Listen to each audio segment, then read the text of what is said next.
Praise the Lord. നമ്മൾ റോമാലേഖനം 14 അധ്യായം ചിന്തിച്ചുകൊണ്ടിരുന്നേ. അതിന്റെ 10 മുതലുള്ള വാക്യങ്ങളിൽ നമ്മൾ ഇങ്ങനെ വായിക്കുന്നു: എന്നാൽ നീ സഹോദരനെ വിധിക്കുന്നത് എന്ത്? അല്ല, നീ സഹോദരനെ ധിക്കരിക്കുന്നത് എന്ത്? നമ്മള് പരമാർത്ഥം നടക്കുന്നവരാണെങ്കിൽ, നമ്മൾ സഭയിലൊരു ശരീരമായിട്ട് പണിയപ്പെടുമ്പം നിരന്തരമായിട്ട് നമുക്ക് ഈ ഒരു പരീക്ഷ നേരിടുന്ന കാണാനായിട്ട് കഴിയും. മറ്റുള്ളവരെ വിധിക്കാനായിട്ടും മറ്റുള്ളവരെ ധിക്കരിക്കാനുമുള്ള ഒരു പരീക്ഷ നിരന്തരമായിട്ട് നമ്മുടെ ഉള്ളിലുണ്ട്. ഓരോ പരീക്ഷയും നമ്മൾ എവിടെ നിൽക്കുന്നു നമ്മളെ കാണിക്കാനാണ്. അപ്പൊ നാം അത് കാണുന്നിടത്ത് നമ്മളെ തന്നെ താഴ്ത്തുകയും ദൈവത്തിന്റെ കൃപയ്ക്ക് നമ്മളെ ഏൽപ്പിച്ചു കൊടുക്കുകയും ചെയ്യുന്നിടത്ത് ആന്തരികമായ ഒരു വലിയ ശുദ്ധീകരണത്തിലേക്ക് ദൈവത്തിന് നമ്മളെ നടത്താനായിട്ട് കഴിയും.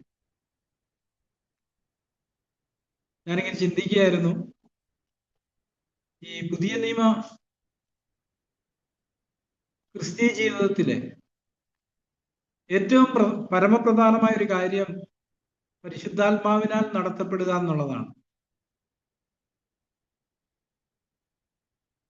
ഇതിന്റെ ഏറ്റവും വലിയ രഹസ്യം എന്ന് പറയുന്നത് നമ്മൾ ആത്മാവിൽ നമുക്ക് ജീവിക്കാൻ കഴിയുന്നുണ്ടോ ഇല്ലയോ എന്നുള്ളതാണ്.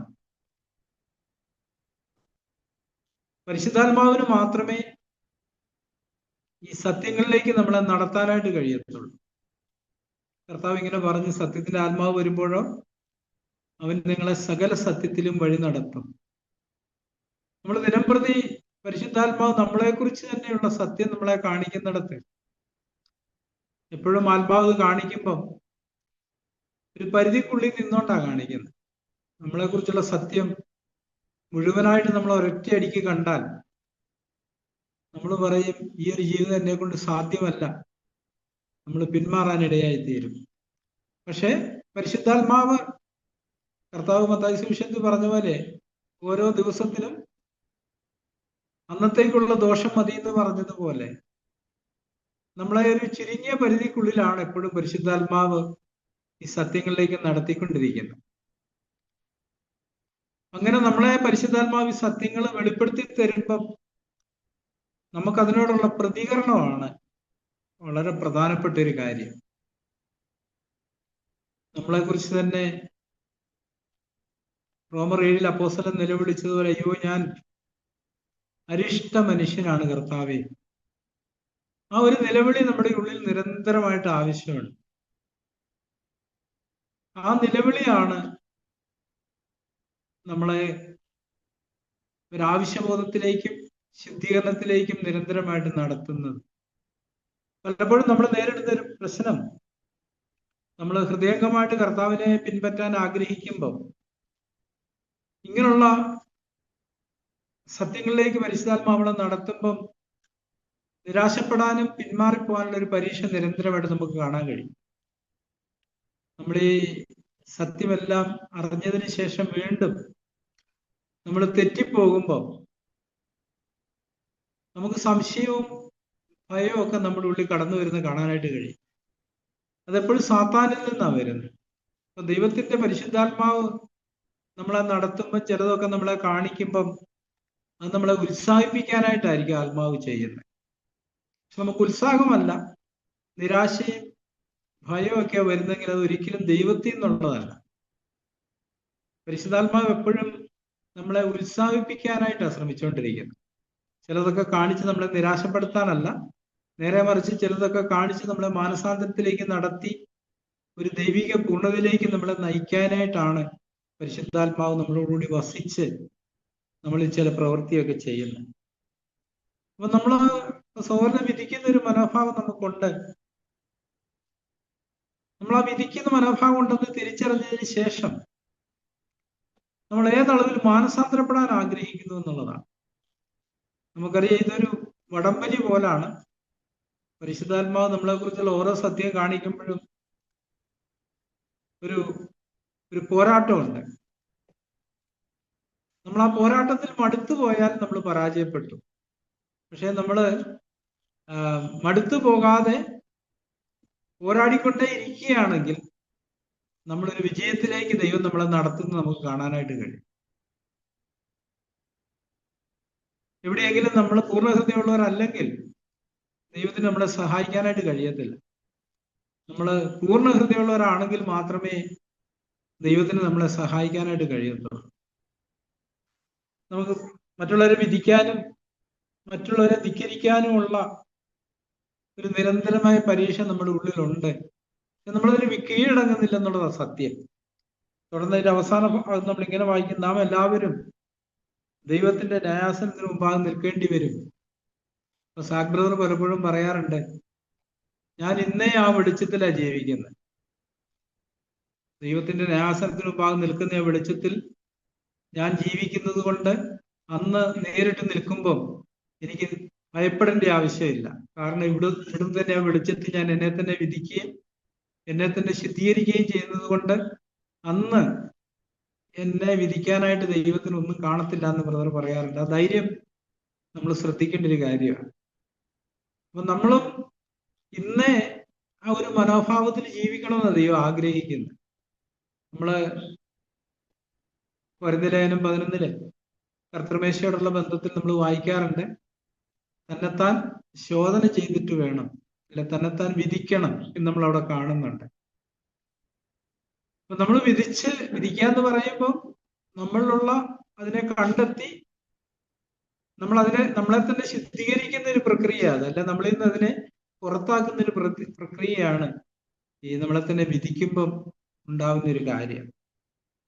നമ്മൾ ഇന്ന് ഒരിക്കൽ നമ്മളെല്ലാവരും കർത്താവിന്റെ ന്യായാസനത്തിന് മുമ്പാകെ നിൽക്കുന്ന ഒരു രംഗം ചിന്തിച്ചു നോക്കുകയാണെങ്കിൽ അല്ലെ, നമുക്ക് നമ്മളെ തന്നെ വിധിക്കാൻ ഒത്തിരി ഉണ്ട്. അപ്പൊ നമുക്ക് മറ്റുള്ളവരെ വിധിക്കാനോ ധിക്കരിക്കാനോ ഉള്ള യാതൊരു അവസരവും നമുക്ക് കിട്ടത്തില്ല. അത്രയധികം നമ്മളെ തന്നെ വിധിക്കാനായിട്ട് നമ്മുടെ ഉള്ളിലുണ്ട്. 11-ാം വാക്യം നമ്മൾ ഇങ്ങനെ വായിക്കുക, എന്നാണ് എന്റെ മുമ്പിൽ എല്ലാ മുഴങ്കാലും മടങ്ങും, എല്ലാ നാവും ദൈവത്തെ സ്തുതിക്കുന്ന കർത്താവ് എഴുതിയിരിക്കുന്നുവല്ലോ, അരുളി ചെയ്യുന്നെന്ന് എഴുതിയിരിക്കുന്നുവല്ലോ. അന്ന് ഈ നാശത്തിലേക്ക് പോകുന്നവരും ഈ ഒരു ഏറ്റുപറഞ്ഞുകൊണ്ടായിരിക്കും പോകുന്നത്. നീയാണ് കർത്താവ് എന്ന് ഏറ്റുപറഞ്ഞുകൊണ്ടായിരിക്കും അന്ന് നാശത്തിലേക്ക് പോകുന്നവരും പോകുന്നത്. നാം ഇന്നേ നമ്മളെ തന്നെ വിധിക്കുക, ഏറ്റുപറച്ചില് ഇന്നേ നമ്മൾ നടത്തുകയും ഇന്നേ നമ്മൾ മുട്ടുമടക്കി ദൈവഭാഗം ചെയ്യുകയും ചെയ്യുകയാണെങ്കിൽ അന്ന് നമുക്ക് ധൈര്യത്തോടെ കർത്താവിന്റെ സന്നിധിയിൽ നിൽക്കാനായിട്ട് കഴിയും. ആകയാൽ നമ്മിൽ ഓരോരുത്തരും ദൈവത്തോട് കണക്ക് ബോധിപ്പിക്കേണ്ടി വരും. നമ്മുടെ ഒരു പ്രശ്നം നമ്മൾ ദൈവം അതായിരിക്കും വണ്ണം തന്നെ പലപ്പോഴും വിശ്വസിക്കാറില്ല. കർത്താവ് ഒരിക്കലും ഇങ്ങനെ പറഞ്ഞു, മനുഷ്യൻ പറയുന്ന ഏത് നിസ്സാര വാക്കിനും ന്യായ ദിവസത്തിൽ കണക്ക് ബോധിപ്പിക്കേണ്ടി വരും. പക്ഷെ നമുക്ക് പലപ്പോഴും ദൈവഭയം കുറവായതുകൊണ്ട് നമ്മൾ ആ കാര്യങ്ങളെയൊക്കെ വളരെ ലഘുവായിട്ട് എടുക്കാറുണ്ട്. പക്ഷെ അന്ന് ഞാൻ എല്ലാ വാക്കിനും കണക്ക് കൊടുക്കേണ്ടി വരുമെന്നൊരു ബോധ്യം എനിക്ക് ഇന്നേ ഉണ്ടെങ്കിൽ ഞാൻ എൻ്റെ നാവിനെ വളരെയേറെ സൂക്ഷിക്കും. യാക്കോബൂസിൽ അതുകൊണ്ടാ പറഞ്ഞേ, ഒരുവൻ തന്റെ നാവിനെ നിയന്ത്രിക്കാതെ താൻ ഭക്തനെ നിരൂപിച്ചാൽ അവന്റെ ഭക്തി വ്യർത്ഥമത്രേ. പിന്നെ നമ്മൾ ആ ഒരു ബോധ്യത്തിൽ ജീവിക്കുന്നിടത്ത് അന്ന് നമ്മൾ ദൈവഭാഗം നിൽക്കുമ്പം നമുക്ക് കാര്യമായിട്ടൊരു കണക്ക് കൊടുക്കാനായിട്ട് ഉണ്ടാവത്തില്ല. നല്ലവനും വിശ്വസനെ ദാസനെ എന്നുള്ളൊരു വിളിയായിരിക്കും നമുക്ക് കേൾക്കാനായിട്ട് കഴിയുന്നത്. നമ്മുടെ 13-ാം വാക്യത്തിലേക്ക് വരുമ്പോൾ പറയുന്നു, അതുകൊണ്ട് നാം ഇനി അന്യോന്യം വിധിക്കരുത്. ഏതുകൊണ്ടാ? ഒരിക്കൽ നമ്മളെല്ലാവരും കർത്താവിന്റെ ന്യായാസനത്തിന് മുമ്പാകെ നിൽക്കേണ്ടവരാണ്, കണക്ക് കൊടുക്കേണ്ടവരാണ്. അതുകൊണ്ട് നാം ഇനി അന്യോന്യം വിധിക്കരുത്. ഇത് നമ്മളൊരു ഭയം ഉളവാക്കേണ്ട ഒരു കാര്യമാണ്. നമ്മള് 1 കൊരിന്ത്യർ 15 വായിക്കുന്നുണ്ട്, പാപം ചെയ്യുന്നത് നിർത്തുവീൻ എന്ന് പറഞ്ഞതുപോലെ വിധിക്കുന്നത് നിർത്തുവീൻ. നമുക്ക് അങ്ങനത്തെ ഒരു മനോഭാവം നമ്മുടെ ജീവിതത്തിൽ ആവശ്യമുണ്ട്. പക്ഷെ നമ്മൾ പരീക്ഷിക്കപ്പെട്ടുകൊണ്ടേയിരിക്കും. പക്ഷെ നമ്മളതിന് കീഴടങ്ങുകയില്ല, നമ്മളതിനോട് പോരാടി നിൽക്കുന്നു. എബ്രായർ 12:4 വായിക്കുന്ന പോലെ, പാപത്തോട് പോരാടുന്നതിൽ നിങ്ങൾ ഇതുവരെയും പ്രാണത്യാഗത്തോട് എതിർത്ത് നിന്നില്ല എന്ന് പറയുമ്പം അതിനകത്ത് ഈ വിധിക്കുന്ന കാര്യമുണ്ട്. ഇതും മറ്റുള്ളവരെ വിധിക്കുന്നതും പാവമാണ്. അപ്പൊ അവിടെ നമ്മുടെ ആറ്റിറ്റ്യൂഡ്, മനോഭാവം, മരിക്കുന്നതാണ് ഞാൻ മറ്റുള്ളവരെ വിധിക്കുന്നതിനേക്കാൾ നല്ലതെന്നുള്ള ഒരു മനോഭാവത്തോടെയാണ് നമ്മൾ പോരാടുന്നതെങ്കിൽ തീർച്ചയായിട്ടും പരിശുദ്ധാത്മാവിന് നമ്മളെ സഹായിക്കാനായിട്ട് കഴിയും.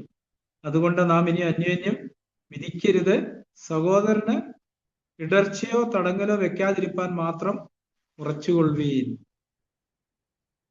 അപ്പം നമ്മുടെ മനോഭാവം എന്താന്ന് ചോദിച്ചാൽ, ഞാൻ ആർക്കും ഒരു ഇടർച്ച ഉണ്ടാകരുതെന്നുള്ള ഒരു ചിന്ത. അതായത് ഇടർച്ച എന്ന് പറയുമ്പോൾ പല കാര്യങ്ങൾ കൊണ്ട് ഇടർച്ച ഉണ്ടാവാം. ഇവിടെ ഭക്ഷണം കൊണ്ട് ഇടർച്ച ഉണ്ടാകുന്നതിനെ കുറിച്ച് തുടർന്ന് പറയുന്നുണ്ട്. അപ്പൊ നമുക്ക് അങ്ങനത്തെ ഒരു മനോഭാവം ഉണ്ടെങ്കിൽ, ഒരു സുബോധത്തിന്റെ ആത്മാവിലാണ് നമ്മൾ ജീവിക്കുന്നതെങ്കിൽ പരിശുദ്ധാത്മാവിന് നമ്മളെ നിരന്തരമായിട്ട് സഹായിക്കാനായിട്ട് കഴിയും. പലപ്പോഴും നമ്മൾ ഈ ക്രിസ്ത്യ ജീവിതത്തെ വളരെ ലഘുവായി എടുക്കുന്നതുകൊണ്ട് പരിശുദ്ധാത്മാവിന് നമ്മളെ സഹായിക്കാൻ കഴിയത്തില്ല. നമ്മൾ എഫേസ്യർ 4:30 വായിക്കുന്നുണ്ട്, പരിശുദ്ധാത്മാവിനെ ദുഃഖിപ്പിക്കരുത്. പരിശുദ്ധാത്മാവിനെ ദുഃഖിപ്പിക്കുന്നത് നമ്മൾ പരിശുദ്ധാത്മാവിനോട് മത്സരിച്ചിട്ടാണ്. ഒരേ കാര്യം തന്നെ പരിശുദ്ധാത്മാവ് നമ്മളോട് അനേക പ്രാവശ്യം ഓർപ്പിക്കാറുണ്ട്. നമ്മൾ വീണ്ടും വീണ്ടും അത് അവഗണിച്ചിട്ട് വീണ്ടും അത് തുടരുമ്പോൾ നാം പരിശുദ്ധാത്മാവിനെ ദുഃഖിപ്പിക്കുകയാണ് ചെയ്യുന്നത്. ഇപ്പൊ നമ്മൾ വിധിക്കുന്ന കാര്യം തന്നെ എടുക്കാം. നമ്മൾ ദൈവഭാഗം തീരുമാനം എടുത്ത് പരിശുദ്ധാത്മാവ് നമ്മളെ ആ കാര്യം നിരന്തരമായിട്ട് ഓർപ്പിച്ചതിന് ശേഷം വീണ്ടും നമ്മൾ വിധിക്കുമ്പോൾ അത് കാണിക്കുന്ന ഒരു കാര്യം നമുക്ക് ദൈവഭയത്തിന്റെ അഭാവം ഉണ്ടെന്നുള്ളതാണ്. നമ്മൾ പ്രാഥമികമായിട്ട് പഠിക്കേണ്ട ഒരു കാര്യം ദൈവത്തെ ഭയപ്പെടാനാണ്. ന്യായപ്രമാണം കൊടുക്കുമ്പോൾ മോശയോട് ദൈവം പറഞ്ഞത്, നിങ്ങൾ ഇതനുസരിച്ച് എന്നെ ഭയപ്പെടാൻ പഠിക്കുകയും നിങ്ങളുടെ മക്കളെ പഠിപ്പിക്കുകയും വേണമെന്ന്. ദൈവത്തെ ഭയപ്പെടുക എന്നുള്ളതാണ് വളരെ പ്രധാനപ്പെട്ട ഒരു കാര്യം. നമുക്കറിയാം, ദൈവത്തോടുള്ള ഭയമാണ് നമ്മളെ പാപത്തിൽ നിന്ന് അകറ്റി സൂക്ഷിക്കുന്നത്. കർശാക്കേട്ടിന്റെ 13 നമ്മൾ വായിക്കുന്നുണ്ട്, യഹോഭക്തി ദോഷത്തെ വെറുക്കുന്നതാണ്. അപ്പൊ നമുക്ക് യഥാർത്ഥ ദൈവഭയം ഉണ്ട്, നമ്മൾ പാപത്തെ വെറുത്തുകൊണ്ടിരിക്കും. നമ്മൾ ഈ പാപത്തിൽ തുടരുന്ന ഒരു മനോഭാവത്തിൽ നമ്മൾ സ്വതന്ത്രരായിക്കൊണ്ടേയിരിക്കും. പക്ഷെ നമ്മൾ പലപ്പോഴും ദൈവഭയം കുറവായതിന്റെ അനന്തരഫലമായിട്ടാണ് നമ്മൾ ഒരേ പാപത്തിൽ തുടരുന്നത്. പക്ഷെ നമുക്കറിയാം, കർത്താവ് അപ്പോസ്തലൻ പറഞ്ഞൊരു കാര്യമുണ്ട്, മാനസാന്തരവും പാപമോചനവും. നമ്മൾ എവിടെ മാനസാന്തരപ്പെടുന്നു അവിടെയാണ് ഒരു പാപത്തിന്റെ മോചനം നമുക്ക് കിട്ടുന്നത്. എന്ന് പറഞ്ഞാൽ നമ്മൾ മനഃപൂർവ്വം അത് ചെയ്യാതിരിക്കാനായിട്ട് നമ്മളെ തന്നെ ദൈവസന്നിധിയിൽ സമർപ്പിക്കുകയും ഒരു പോരാട്ടത്തിലായിരിക്കുകയും ചെയ്യുന്നിടത്താണ് നമുക്ക് പാപക്ഷമ കിട്ടുന്നത്. നമ്മൾ മാനസാന്തരപ്പെടുന്നില്ലെങ്കിൽ നമുക്ക് പാപക്ഷമ കിട്ടത്തില്ല. ആ ഭാരത്തിലായിരിക്കും നമ്മൾ എപ്പോഴും ജീവിക്കുന്നത്. ഇവിടെ പറഞ്ഞിരിക്കുന്ന സഹോദരൻ ഇടർച്ചയോ തടങ്കലോ വെക്കാതിരിപ്പാൻ മാത്രം ഉറച്ചുകൊള്ളുകയും, അത് നമ്മുടെ ഒരു തീരുമാനമാണ്. ഇനി ഞാന് സഹോദരൻ ഇടർച്ചയോ ഒരു തടങ്കലോ ആയി തീരത്തില്ല കർത്താവേ, ഞാൻ സഹോദരൻ എപ്പോഴും ഒരു ആത്മീയ വർധന വരുത്തുന്ന ഒരു മനോഭാവത്തിലെ ഞാൻ ജീവിക്കത്തുള്ളൂ എന്ന് നമ്മൾ നിരന്തരമായ തീരുമാനം എടുത്തതിന് ശേഷം നമ്മൾ നടപ്പിലാക്കേണ്ട ചുമതലകളുണ്ട്. പലപ്പോഴും നമ്മളൊക്കെ ഒത്തിരി തീരുമാനങ്ങൾ എടുക്കുന്നവരാണ്, പക്ഷെ അത് നടപ്പിലാക്കുന്ന കാര്യത്തിനാണ് നമ്മൾ പരാജയപ്പെട്ടു പോകുന്നത്. അപ്പൊ അവിടെയാണ് മത്തായി 5 കർത്താവ് പറഞ്ഞു, ഇപ്പോൾ ദുഃഖിക്കുന്നവരായി നിങ്ങൾ ഭാഗ്യവാന്മാർ.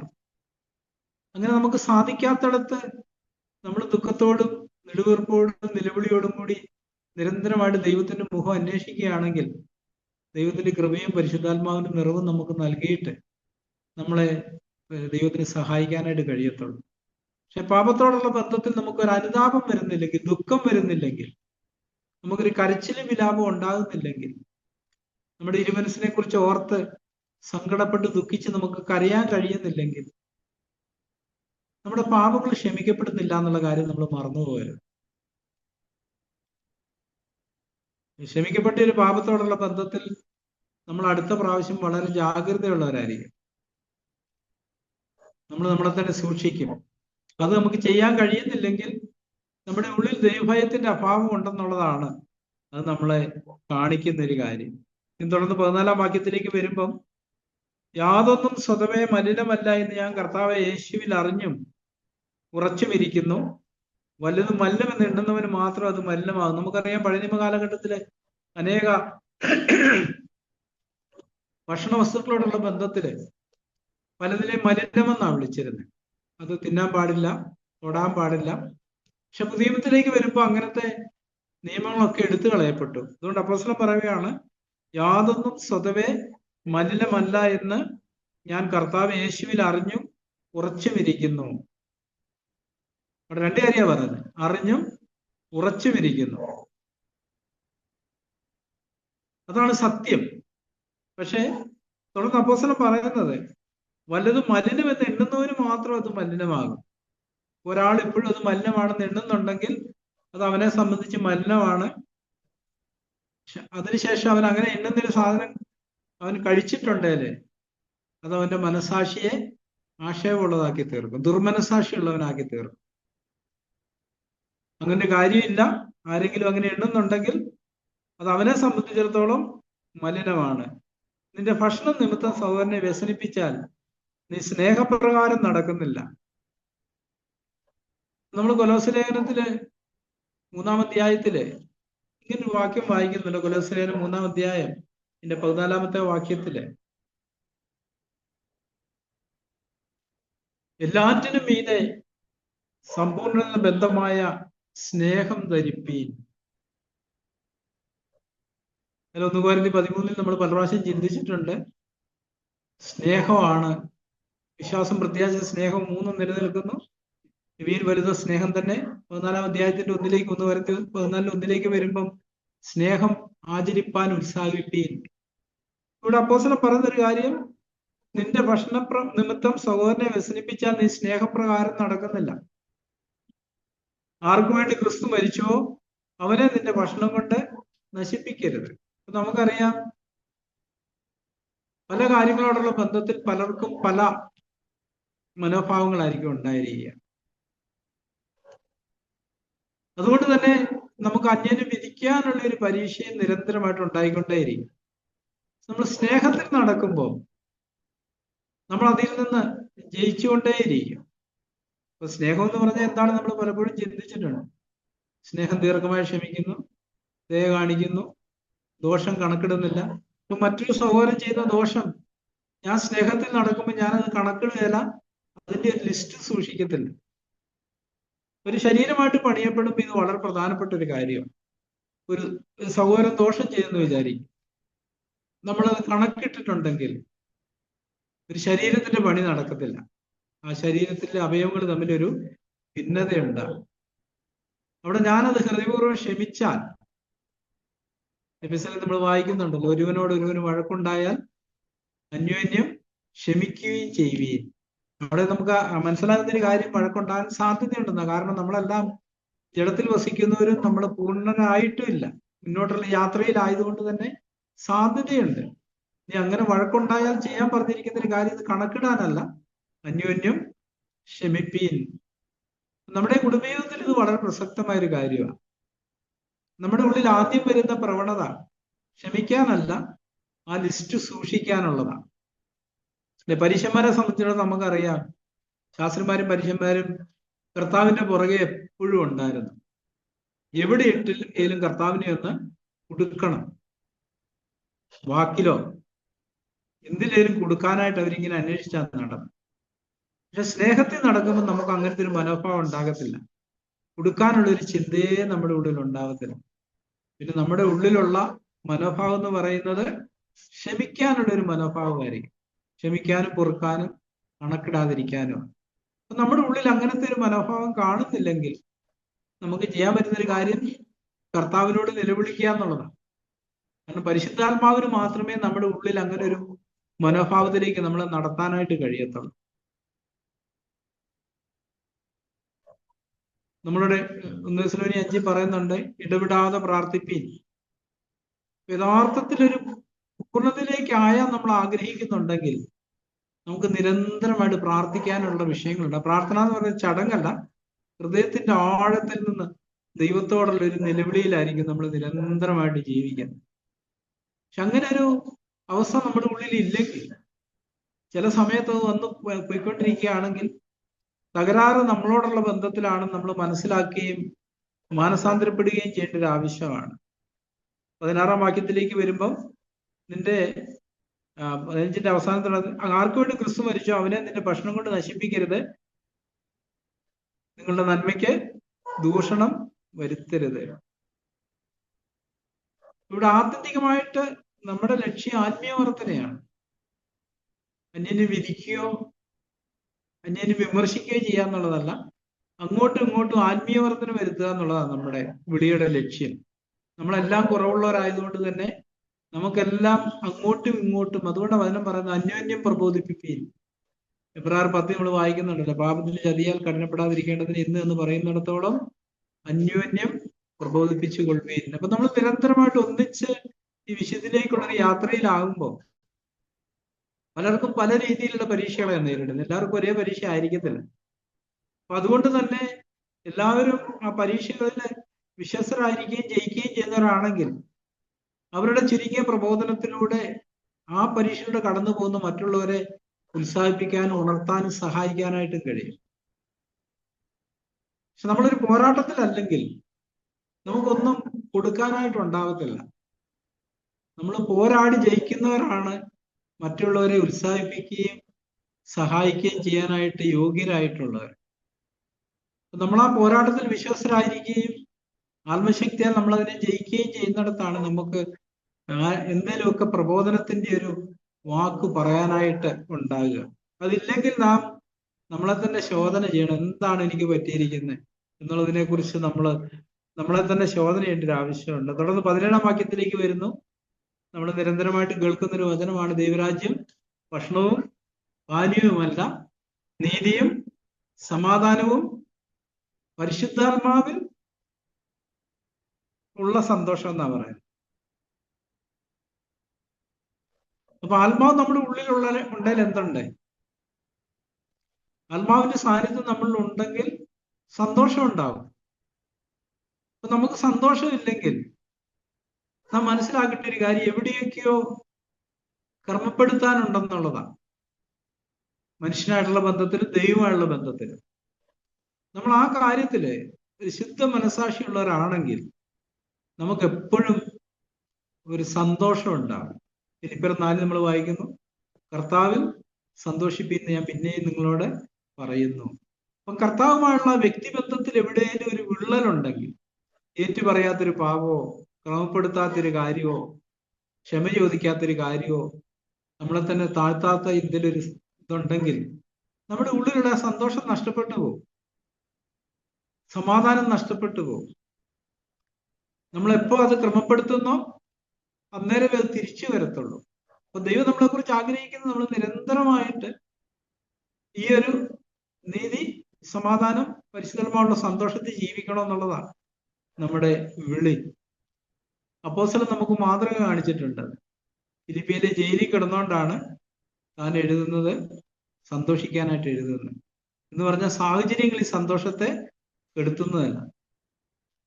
നമ്മളൊരു പാട്ടിൽ ഇങ്ങനെ പാടാറുണ്ട്, കാലം സ്ഥലം ദുഃഖ സൗഖ്യങ്ങളൊന്നും ബാധിക്കില്ല എന്നോട് സന്തോഷത്തെ. നമ്മുടെ പുസ്തകത്തിലുള്ള ഒരു പാട്ടാണ്. എന്ന് പറഞ്ഞാൽ മറ്റൊന്നിനും എന്റെ സന്തോഷത്തെ എടുത്തു കളയാനായിട്ട് കഴിയത്തില്ല, എനിക്ക് മാത്രമേ കഴിയത്തുള്ളൂ. എവിടെയെങ്കിലും ഞാൻ വ്യവസ്ഥയ്ക്ക് വിരോധമായി പോകുന്നിടത്താണ് എൻ്റെ ഉള്ളിലുള്ള ആ സന്തോഷം നഷ്ടപ്പെടുന്നത്. ഈ 14-ാം അധ്യായത്തിൽ തന്നെ 15-ാം അധ്യായത്തിന്റെ 13-ാമത്തെ വാക്യത്തിൽ നമ്മളിങ്ങനെ റോമർ 15:13 എന്നാലും പ്രത്യാശ നൽകുന്ന ദൈവം പരിശുദ്ധാത്മാവിന്റെ ശക്തിയാൽ നിങ്ങൾ പ്രത്യാശയിൽ സമൃദ്ധിയുള്ളവരായി വിശ്വസിക്കുന്നതിലുള്ള സകല സന്തോഷവും സമാധാനം കൊണ്ട് നിങ്ങളെ നിറയ്ക്കുമാറാകട്ടെ. വിശ്വസിക്കുന്നതിലുള്ള സകല സന്തോഷവും സമാധാനവും കൊണ്ട് നിങ്ങളെ നിറയ്ക്കുമാറാകട്ടെ.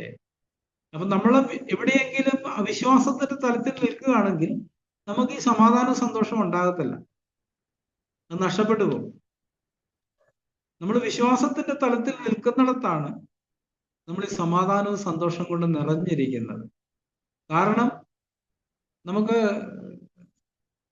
പരീക്ഷകളെ നേരിടേണ്ടതുണ്ട്, പക്ഷെ അത് നമ്മുടെ ആത്യന്തിക നന്മയ്ക്കായതുകൊണ്ട് നമുക്ക് ആ പരീക്ഷകളിൽ സന്തോഷിക്കാനായിട്ട് കഴിയും, കഷ്ടങ്ങളിൽ സന്തോഷിക്കാൻ കഴിയും. അപ്പോസ്തലൻ പറയുന്നുണ്ട്, അതുകൊണ്ട് ഞങ്ങൾ കഷ്ടങ്ങളിലും പ്രശംസിക്കുന്നു, പ്രത്യാശയ്ക്കോ ഭംഗം വരുന്നില്ല.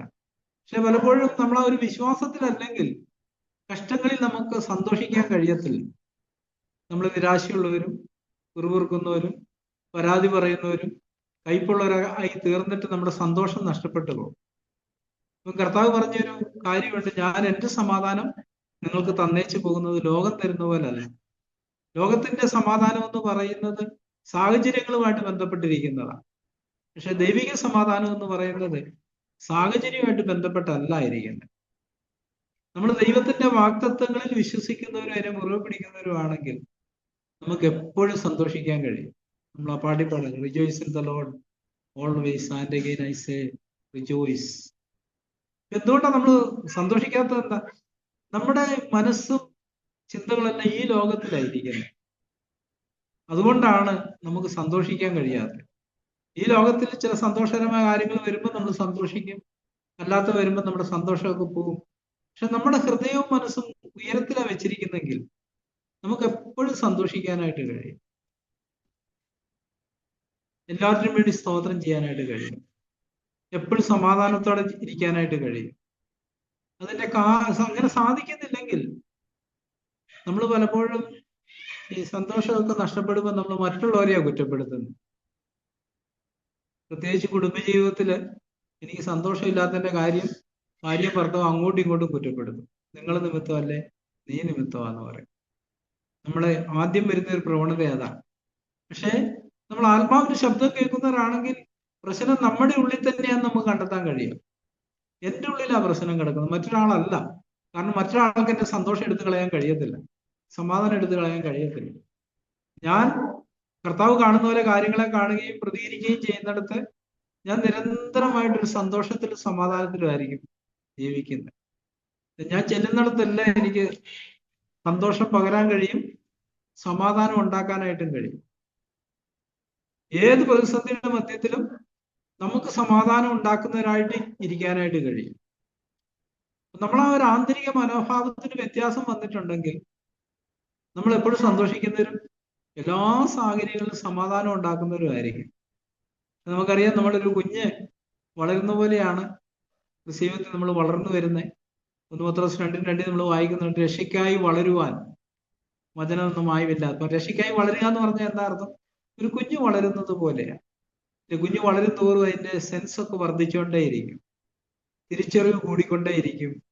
എന്ന് പറഞ്ഞ പോലെ നമ്മളും ഈ വഴിയിൽ നടന്നുകൊണ്ടിരിക്കുകയാണെങ്കിൽ നമ്മുടെ ആത്മീയ സെൻസ്, തിരിച്ചറിവ് കൂടിക്കൊണ്ടേയിരിക്കും. ആ തിരിച്ചറിവാണ് ഞാൻ ഉദ്ദേശിക്കുന്നത്, കുഴപ്പക്കാരൻ ഞാനാണെന്നുള്ള തിരിച്ചറിവാണ്. മറ്റേ നമ്മൾ ചിന്തിക്കുന്ന ഞാനല്ല കുഴപ്പക്കാരൻ, മറ്റുള്ളവരാണ്.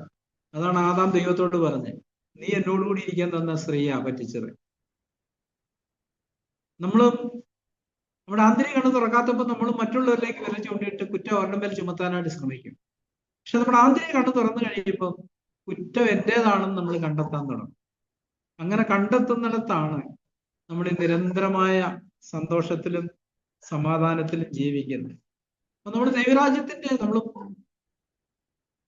മത്തായി 6:9 കർത്താവ് പ്രാർത്ഥിക്കാൻ പഠിപ്പിച്ചപ്പോ നിന്റെ രാജ്യം വരണം, ദൈവരാജ്യം അത് എന്ന് പറഞ്ഞതിന്റെ അർത്ഥം എന്താ? നീതി, സമാധാനം, പരിശുദ്ധാത്മാവുള്ള സന്തോഷത്തിൽ ഞാൻ എപ്പോഴും ജീവിക്കണം എന്നുള്ള പ്രാർത്ഥനയുടെ അർത്ഥം. നിന്റെ ഇഷ്ടം സ്വർഗത്തിലെ പോലെ ഭൂമിയിലും ആകണം. എന്റെ ഇഷ്ടം വേണ്ട കർത്താവെ, നിന്റെ ഇഷ്ടം ചെയ്യാനായിട്ട് ഒരു പാട്ടി പാടാറില്ല, നിൻഹിതം ചെയ്തോനാ നിൻസുതനെ പോലെ ഇന്ന് ഞാൻ വരുന്നേ നിൻഹിതം ചെയ്യുവാൻ.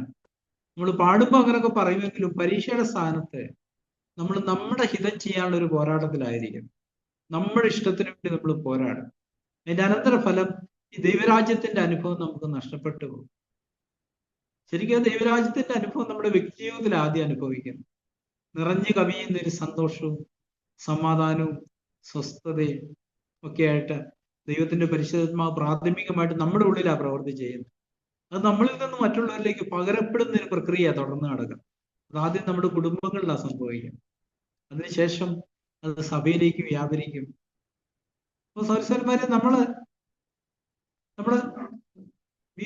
പലപ്പോഴും ഇങ്ങനെ ഒരു പദപ്രയോഗം ഉപയോഗിക്കാറുണ്ട്, നല്ലൊരു മൂഡില്ല ഇപ്പൊ നല്ല മൂടല്ലെന്ന് പറയും. പക്ഷെ അതൊരു വ്യാജമാണ്. പരിശുദ്ധാത്മാവിൽ ജീവിക്കുന്ന ഒരാൾക്ക് അവന് 24 മണിക്കൂർ ഒറ്റ മൂടേയുള്ളൂ: നീതി, സമാധാനം, സന്തോഷം. അപ്പൊ നമ്മൾ ഒരു കാലത്ത് അങ്ങനെ മൂടിന് കീഴ്പ്പെട്ടവരായിരുന്നു. എഫേസ്യർ 2:3 മുമ്പേ നാം എല്ലാവരും നമ്മുടെ ജഡഭോഗങ്ങളിൽ നടന്നു, ജഡത്തിനും മനോവികാരങ്ങൾക്കും, മനസ്സിനും വികാരമായിട്ട് ബന്ധപ്പെട്ടായി മൂട് കിടക്കുന്നത്. അങ്ങനെ ആയിരുന്നു. പക്ഷെ നമ്മൾ അവിടുന്ന് രക്ഷപ്പെട്ടവരാ. നമ്മൾ മുമ്പേ അങ്ങനെ നടന്നേ. ഇപ്പൊ നമ്മൾ ആ മൂടിനനുസരിച്ചല്ല നടക്കുന്നത്. നമ്മള് വിശ്വാസത്താൽ ദൈവ വഴിയിലാണ് നടക്കുന്നത്. കാഴ്ചയാലല്ല, വിശ്വാസത്താൽ. ഈ മൂടിന് നമ്മുടെ മേലെ യാതൊരു സ്വാധീനവും ഇല്ല. പക്ഷെ സത്യത്തിലാണ് നമുക്ക് കാണാൻ കഴിയും, നമ്മൾ പലപ്പോഴും ഈ മൂടിന് വിധേയപ്പെടാറുണ്ട്. അത് കാണിക്കുന്നത് നമ്മൾ പണ്ട് നടക്കുന്നവരെ എപ്പോഴും നടക്കുന്നത് എന്നുള്ളതാണ്. നമ്മളോട് പറയുന്നത് അങ്ങനെ നടക്കരുതെന്നാണ്. ജാതികൾ തങ്ങളുടെ വ്യർത്ഥബുദ്ധി അനുസരിച്ച് നടക്കുന്ന പോലെ നിങ്ങൾ ഇനി നടക്കരുത്. എഫേസ്യർ 4 നമ്മളത് വായിക്കുന്നുണ്ട്. ഒരിക്കലും നമ്മളങ്ങനെ നടന്നവരാ. പക്ഷെ ഇനിയും നമ്മൾ അങ്ങനല്ല നടക്കേണ്ടി. നമ്മൾ ആത്മാവിലാ നടക്കേണ്ടി. ആത്മാവിനെ അനുസരിച്ചാണ് നടക്കേണ്ടി. ഇപ്പൊ ആത്മാവ് ഒരാളുടെ ഉള്ളിലുണ്ടെങ്കിൽ അവിടെ സന്തോഷം എപ്പോഴും ഉണ്ടാവും. നമുക്കറിയാം ആത്മാവിന്റെ ഫലം സ്നേഹം, സന്തോഷം, സമാധാനം. അത് നഷ്ടപ്പെടുമ്പോൾ നമ്മള് ആത്മാവിന്റെ സാന്നിധ്യം എനിക്ക് നഷ്ടപ്പെട്ടു പോയി എന്ന് നമ്മൾ പറയേണ്ടി. എന്നിട്ട് നമ്മൾ ആത്മാവിലേക്കാണ് മടങ്ങി വരേണ്ടി. നമ്മൾ നിലവിളിക്കേണ്ടത് ആത്മാവിന്റെ ഒരു മടങ്ങിയൊരു നമ്മളിലേക്ക് ഉണ്ടാവാനായിട്ടാണ്. നമ്മൾ അങ്ങനത്തെ ഒരു ഇത് കാണാറുണ്ടോ നമ്മുടെ ക്രിസ്തീയത്തോടുള്ള ബന്ധത്തിൽ? നമ്മുടെ മൂഡ് നമ്മളെ നിയന്ത്രിക്കാൻ നമ്മൾ അനുവദിച്ചുകൂടാ. കാരണം നമ്മൾ അതിനെ ജയിക്കാനായിട്ട് വിളിക്കപ്പെട്ടവരാ. നമ്മൾ ആത്മാവിലാ ജീവിക്കുന്നത്. ആത്മാവിന് 24 മണിക്കൂർ ഒരേ മൂടേയുള്ളൂ. തുടർന്ന് 18-ാമത്തെ വാക്യത്തിലേക്ക് വരുമ്പം, അതിൽ ക്രിസ്തുവിനെ സേവിക്കുന്നതും ദൈവത്തെ പ്രസാദിപ്പിക്കുന്നവനും മനുഷ്യർക്ക് കൊള്ളാവുന്നവനും തന്നെ. അപ്പൊ നമ്മൾ ഈ ഒരു തലത്തിൽ ജീവിക്കുമ്പോൾ ഇവിടെ പറയുന്നത് ദൈവത്തെ പ്രസാദിപ്പിക്കുന്നവനും മനുഷ്യർക്ക് കൊള്ളാവുന്നവനും തന്നെ. നമുക്കറിയാം, ഇപ്പൊ നമ്മൾ കണ്ടുമുട്ടുന്ന ഒരാളെ ആകെ നിരാശനും അസ്വസ്ഥനും ഒക്കെ ആയിട്ട് നമ്മൾ കാണുകയാണ്, നമുക്കത് സന്തോഷകരമായ ഒരു കാര്യമല്ല. പരസ്പരം കാണുമ്പോഴൊക്കെ നമ്മൾ എന്താ ആഗ്രഹിക്കുന്നത്? സന്തോഷത്തോടെ, സമാധാനത്തോടെ, സ്വസ്ഥതയോടെ ഒക്കെ കാണണമെന്നാ മറ്റുള്ളവരെ. ഇപ്പൊ നമ്മൾ ദൈവവഴിയിൽ നടക്കുമ്പോൾ മനുഷ്യർക്ക് കൊള്ളാവുന്നവനും അത്രയെന്നാ പറഞ്ഞിരിക്കുന്നത്. അത് ഇംഗ്ലീഷിൽ നമ്മൾ വായിക്കുമ്പോൾ അമേരിക്കൻ സ്റ്റാൻഡേർഡ് വേർഡ്സിൽ പറഞ്ഞിരിക്കുന്നത്, if you serve Christ with this attitude you will please God and others will approve of you too. എന്ന് പറഞ്ഞ് നമ്മളെ കാണുന്നവരെ ഇവന് യഥാർത്ഥ ദൈവമില്ലാന്നുള്ളൊരു സാക്ഷ്യം പറയും. നമ്മൾ ചെല്ലുന്നിടത്തൊക്കെ സമാധാനവും സന്തോഷവും നീതിയുള്ളവരായിട്ട് ജീവിക്കുമ്പോൾ നമ്മളെ കാണുന്നവരൊക്കെ ചലഞ്ച് ചെയ്യപ്പെടാനായിട്ട് ഇടയാവും, വെല്ലുവിളിക്കപ്പെടും. അവർ പുറമെ എന്തൊക്കെ പറഞ്ഞാലും അവരുടെ മനസാക്ഷി സാക്ഷ്യം പറയും, ഈ മനുഷ്യന് എന്തോ ഒരു പ്രത്യേകതയുണ്ട്, മറ്റുള്ളവരെ പോലെയല്ല. നമ്മൾ അങ്ങനത്തെ ഒരു ഇതാണോ മറ്റുള്ളവർക്ക് കൊടുക്കുന്നത്? നമ്മളെ കാണുന്നവര്, ഭാരത്തിലിരിക്കുന്ന ഒരാൾ നമ്മളെ കാണുമ്പോൾ കൂടുതൽ ഭാരപ്പെടുകയാണോ ചെയ്യുന്നത്? അവന്റെ ഭാരം കുറച്ച് ലഘൂകരിക്കപ്പെടുകയാണോ ചെയ്യുന്നത്? നിരാശയില്, അസമാധാനത്തിലിരിക്കുന്ന ഒരാള് നമ്മളിലേക്ക് നോക്കുമ്പോൾ അവൻ ചലഞ്ച് ചെയ്യപ്പെടുകയാണോ, കൂടുതൽ നിരാശയിലേക്ക് പോവുകയാണോ ചെയ്യുന്നത്? ദൈവത്തിലായിക്കണമെന്നില്ല, ലോകക്കാരനായ മനുഷ്യനാണെങ്കിലും അതൊരു യാഥാർത്ഥ്യമാണ്. നമ്മൾ ഈ ദൈവരാജ്യത്തിന്റെ ആത്മാവിൽ ജീവിക്കുമ്പോൾ നമുക്ക് അനേകരെ വെല്ലുവിളിക്കാനായിട്ട് കഴിയും, ചലഞ്ച് ചെയ്യാനായിട്ട് കഴിയും. തുടർന്ന്, ആകയാൽ നാം സമാധാനത്തിനും അന്യോന്യം ആത്മീയ വർദ്ധനയ്ക്കും ഉള്ളതിന് ശ്രമിച്ചുകൊള്ളുകയും. സമാധാനത്തിന് എങ്ങനെ നമ്മൾ ശ്രമിക്കുന്നത്? ഇപ്പൊ നമ്മളോട് അസമാധാനത്തോടെ സംസാരിക്കുന്ന ഒരാളോട് നമ്മൾ സമാധാനത്തിനാണ് ശ്രമിക്കേണ്ടത്. അല്ല, നമ്മളോട് അസമാധാനത്തോടെ അസ്വസ്ഥയോടെ സംസാരിക്കുമ്പോൾ നമ്മളും അതേ ആത്മാവിൽ തിരിച്ചു പറഞ്ഞാലോ അവിടെ ഉള്ള സമാധാനം കൂടെ നഷ്ടപ്പെടും. പ്രത്യേകിച്ച് കുടുംബജീവിതത്തിൽ അത് പ്രസക്തമായിരിക്കുന്ന ഒരു കാര്യം. ചർച്ചിൽ ഇല്ലെന്നല്ല, പ്രധാനമായി നമ്മൾ സമാധാനം ഉണ്ടാക്കാനാണോ ആത്മീയവർദ്ധനയ്ക്കാണോ ശ്രമിക്കുന്നത്? അതേ ഉള്ള സമാധാനം കൂടെ കെടുത്തി കളയാനും നിരുത്സാഹപ്പെടുത്താനുമാണോ നമ്മൾ ശ്രമിക്കുന്നത്?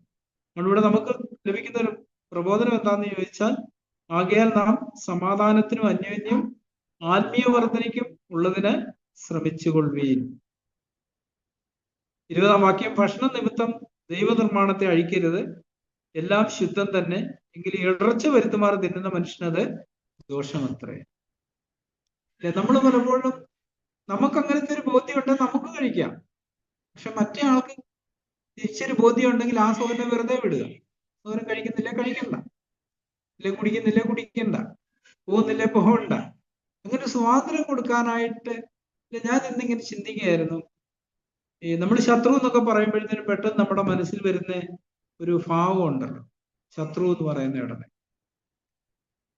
പക്ഷെ ദൈവത്തിന്റെ മനോഭാവം എന്താ? നമുക്കറിയാം, ഏറ്റവും വലിയ ശത്രു സാത്താനാണ്, നമ്മുടെ ദൈവത്തിന്റെ അല്ല. പക്ഷേ ഈ സാത്താൻ ഇടയ്ക്കിടയ്ക്ക് ദൈവസേനയിൽ നിൽക്കാൻ ചെല്ലാറുണ്ട്. ദൈവനെ ഓടിച്ചു വിടുകയല്ലേ ചെയ്യുന്നത്. അല്ലെ, നമ്മൾ യോബിന്റെ ചരിത്രത്തിൽ വായിക്കുന്നുണ്ട്.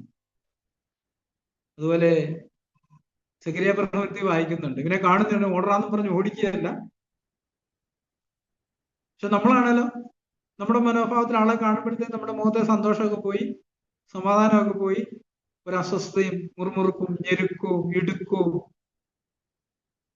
പക്ഷെ ദൈവത്തിന് അങ്ങനെ ഇല്ല. നമ്മള് കർത്താവിന്റെ സ്വരൂപത്തിലേക്ക് വളരുമ്പം നമ്മളും കുറേശ്ശെ കുറേശ്ശെ കുറേശ്ശെ രൂപാന്തരപ്പെട്ടുകൊണ്ടേയിരിക്കണം. നമ്മൾ ശിശുക്കളായിരിക്കുമ്പോൾ അതെല്ലാം ഉണ്ടാവാം. നമ്മൾ ആത്മീയമായിട്ട് വളരുമ്പം, ഇപ്പൊ നമ്മളോട് വിയോജിക്കുന്ന ഒരാളെ കാണുമ്പോൾ നമ്മുടെ മുഖത്തെ സന്തോഷം കെട്ടുപോകുന്നുണ്ടെങ്കിൽ അത് കാണിക്കുന്നത് നമ്മുടെ ആത്മീയമായിട്ട് വളരുന്നില്ലെന്നുള്ളത്. വളരുന്നുണ്ടെങ്കിൽ വിയോജിക്കുന്ന ഒരാളെ കാണുമ്പോഴും നമ്മൾ സന്തോഷവാന്മാരായിരിക്കും. ഒരു ശത്രുവിനെ പോലെ ഒരിക്കലും ആളെ കാണത്തില്ല. നമുക്ക് ആളോട് ഒന്നിച്ച് പ്രവർത്തിക്കാൻ കഴിയത്തില്ലായിരിക്കും, പക്ഷെ നമുക്ക് അയാളോട് ശത്രുതയില്ല. നമ്മുടെ ഹൃദയത്തിൽ അയാൾക്ക് ഒരു സ്ഥാനം ഉണ്ടാവും, ഇടുക്കം ഉണ്ടാവത്തില്ല. പലപ്പോഴും നമ്മള് നേരെ തിരിച്ചാ നമ്മളായിരിക്കുന്നത്. ഇപ്പൊ ഭാര്യയായിട്ടൊരു കലശൽ ഉണ്ടായി കഴിഞ്ഞിട്ടുണ്ടെങ്കിൽ പിന്നെ നമ്മളെങ്ങനെ സൗകര്യം അടുത്ത് വരുമ്പോ എങ്ങനെയാ പ്രതികരിക്കുന്നത്? ശത്രുവിനോട് പ്രതികരിക്കുന്ന പോലെയാ. നമ്മുടെ മുഖത്തൊക്കെ ഒരു അസ്വസ്ഥതയും ഇഷ്ടക്കേടും നമ്മൾ പ്രകടിപ്പിക്കും. അത് കാണിക്കുന്നത് നമ്മൾ ആത്മാവിന്റെ ആ ഒരു നിയന്ത്രണത്തിലേക്ക് പൂർണ്ണമായിട്ട് നമ്മളെ തന്നെ ഏൽപ്പിച്ചു കൊടുത്തിട്ടില്ലെന്നുള്ളതാണ്. നമ്മുടെ മനസ്സ് പുതുക്കപ്പെടാൻ വിസമ്മതിക്കുന്നുണ്ടെന്നുള്ളതാണ്. നമ്മുടെ മനസ്സ് പുതുക്കപ്പെടുമ്പം നമ്മുടെ ഹൃദയം വിശാലമായിക്കൊണ്ടേയിരിക്കും. 119 സങ്കീർത്തനക്കാരൻ പറയുന്നുണ്ട്, നീ എന്റെ ഹൃദയത്തെ വിശാലമാക്കുമ്പോൾ ഞാൻ നിന്റെ കൽപ്പനയുടെ വഴിയിൽ ഓടും. ശത്രുക്കളെ സ്നേഹിപ്പീൻ, ഉപദ്രവിക്കുന്നവരെ കൊണ്ട് പ്രാർത്ഥിപ്പീൻ, ശപിക്കുന്നവരെ അനുഗ്രഹിപ്പീൻ. അതെല്ലാം നമുക്ക് സന്തോഷത്തോടെ ചെയ്യാൻ കഴിയും. മറ്റേ നമ്മൾ കഷായം കുടിക്കുന്ന പോലെ ചെയ്യുന്നത്. ആൾക്ക് വേണ്ടി ഒന്ന് പ്രാർത്ഥിക്കാന്ന് പറഞ്ഞാൽ സന്തോഷത്തോടെ പ്രാർത്ഥിക്കാൻ പറ്റുമോ? ഇല്ല. നമ്മുടെ ഹൃദയത്തിലൊരു റെസിസ്റ്റൻസ് കാണാൻ കഴിയും, എതിർപ്പ് കാണാൻ കഴിയും. പുറമെ നമ്മൾ വാക്കുകൊണ്ട് പ്രാർത്ഥിക്കുമ്പോഴും നമ്മുടെ ഉള്ളിൽ സന്തോഷത്തോടെയല്ല, നമ്മൾ സമർപ്പണത്തോടെ ആയിരിക്കില്ല പ്രാർത്ഥിക്കും. ഇതിന്റെ കാരണം നമ്മുടെ ഉള്ളിൽ പുതുക്കം നടക്കുന്നില്ല എന്നുള്ളതാണ്. നമ്മൾ പുതുക്കപ്പെടും തോറും ഇങ്ങനെയുള്ള കാര്യങ്ങളിലൊക്കെ ഒരു വിശാലത നമുക്ക് വന്നുകൊണ്ടേയിരിക്കും.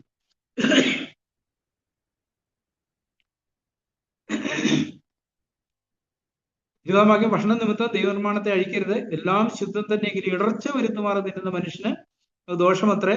21 മാംസം തിന്നാതെയും വീഞ്ഞു കുടിക്കാതെയും സഹോദരൻ ഇടർച്ച വരുത്തുന്ന യാതൊന്നും ചെയ്യാതെയും ഇരിക്കുന്നത് നല്ലത്.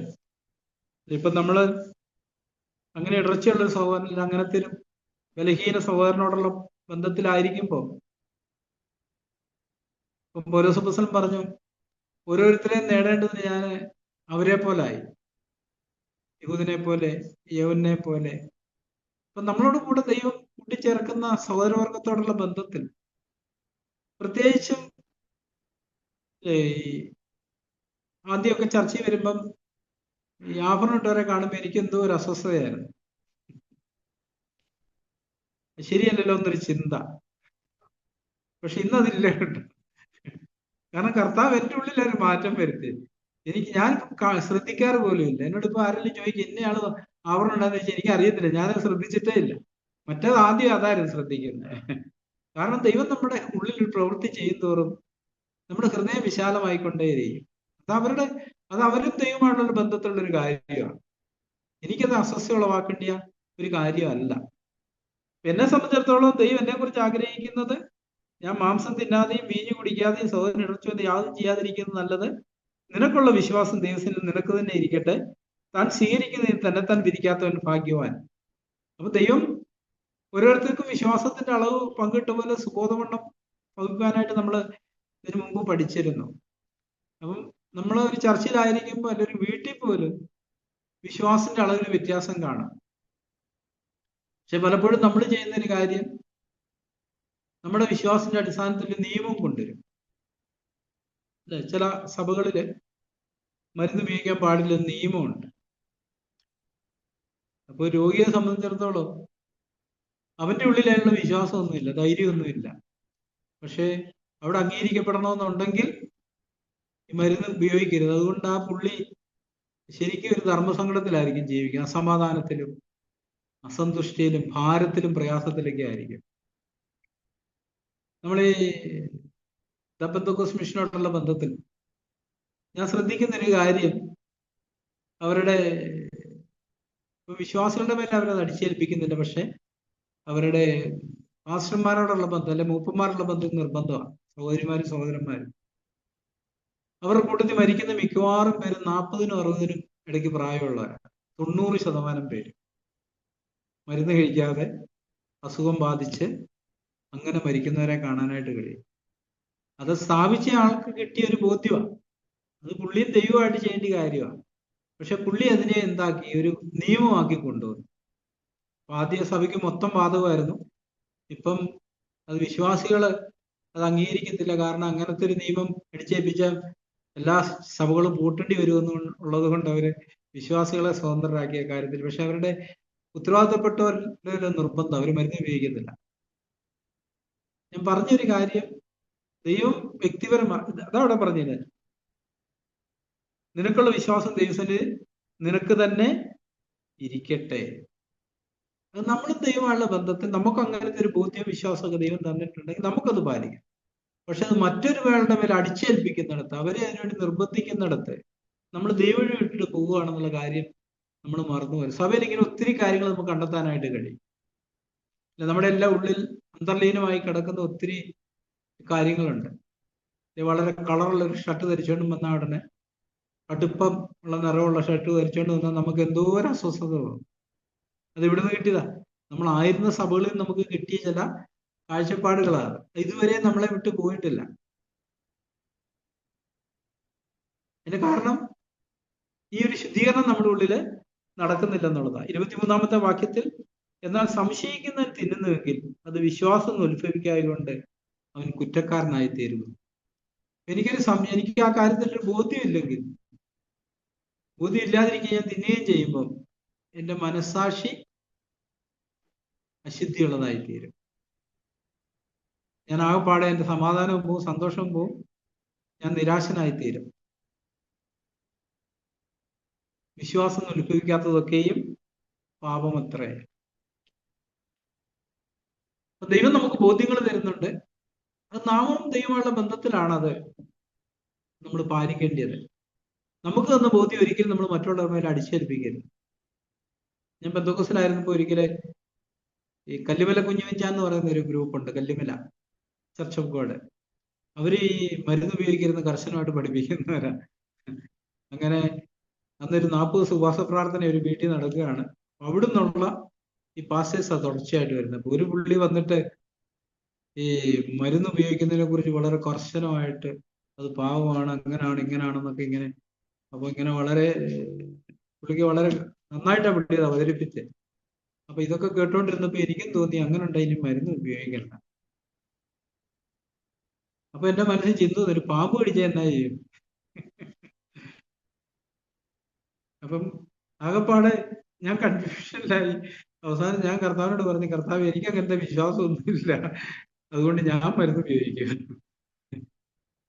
ആ സഹോദരനെ സംബന്ധിച്ച് ദൈവത്തിന്റെ സത്യമായിരിക്കും അത്. പുള്ളിക്ക് അങ്ങനെ വിശ്വാസം ഉണ്ടായിരിക്കും, പുള്ളിക്ക് അത് പാലിക്കാൻ കഴിയും. പക്ഷെ പുള്ളിയുടെ പുറകെ ഞാൻ പോയിട്ടുണ്ടെങ്കിൽ ഞാൻ ചത്തുപോകും. ഞാൻ ആ വിശ്വാസമായിട്ട് നടന്നാൽ അത് എന്നെ അപകടത്തിൽ കൊണ്ട് ചാടിക്കും. കാരണം ദൈവം എന്നിൽ നിന്ന് പ്രതീക്ഷിക്കുന്നുമില്ല. ചർച്ചിനോടുള്ള ബന്ധത്തിൽ ഇങ്ങനെയുള്ള കാര്യങ്ങളിലെല്ലാം നമ്മളൊരു മറ്റുള്ളവർക്ക് സ്വാതന്ത്ര്യം കൊടുക്കാൻ ഉള്ളൊരു മനോഭാവമുള്ളവരായിരിക്കണമെന്നാണ് ദൈവം നമ്മളെ കുറിച്ച് ആഗ്രഹിക്കുന്നത്. ഈ 14 അധ്യായം പൊതുവിൽ ഇങ്ങനെയുള്ള ഒരു കാര്യങ്ങളെ കുറിച്ചാണ് പറഞ്ഞിരിക്കുന്നത്. പക്ഷെ നമ്മൾ പലപ്പോഴും അങ്ങോട്ടും ഇങ്ങോട്ടും വിധിക്കുകയും ചെയ്യുന്ന ഇങ്ങനെയുള്ള കാര്യങ്ങളിലാണ്. നമുക്ക് ദൈവസന്നിധിയിലുള്ള ബോധ്യങ്ങളിൽ നമ്മൾ നടക്കുന്നു, വേറെ ആള് അയാൾക്കുള്ള ബോധ്യങ്ങളിൽ നടക്കുന്നു. നമ്മൾ അങ്ങോട്ടും ഇങ്ങോട്ടും വിധിക്കുകയും ധിക്കരിക്കുകയും ചെയ്യാൻ പാടില്ല.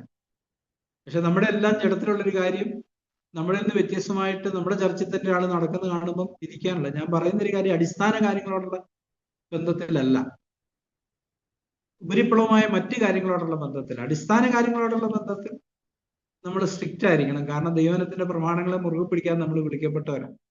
പക്ഷെ ഇങ്ങനെയുള്ള കാര്യങ്ങളിൽ നമ്മൾ മറ്റുള്ളവർക്ക് സ്വാതന്ത്ര്യം കൊടുക്കുകയും ദൈവസേനയിൽ ദൈവം നമുക്ക് തന്ന സ്വാതന്ത്ര്യം നമുക്ക് ജീവിക്കുകയും ചെയ്യാനാണ് നമ്മൾ ദൈവം വിളിച്ചിരിക്കുന്നത്. അതുകൊണ്ട് നമുക്ക് ഈ പ്രമാണങ്ങളെ മുറുകെ പിടിച്ചുകൊണ്ട് സ്വതന്ത്രരായി കർത്താവിന് മുമ്പാകെ ജീവിക്കാനായിട്ട് കർത്താവ് കൃപ നൽകട്ടെ. ആമേൻ. നമുക്ക് പ്രാർത്ഥിക്കാം. സ്വർഗ്ഗസ്ഥനായ പിതാവേ, രാത്രിക്കായിട്ട് നന്ദി.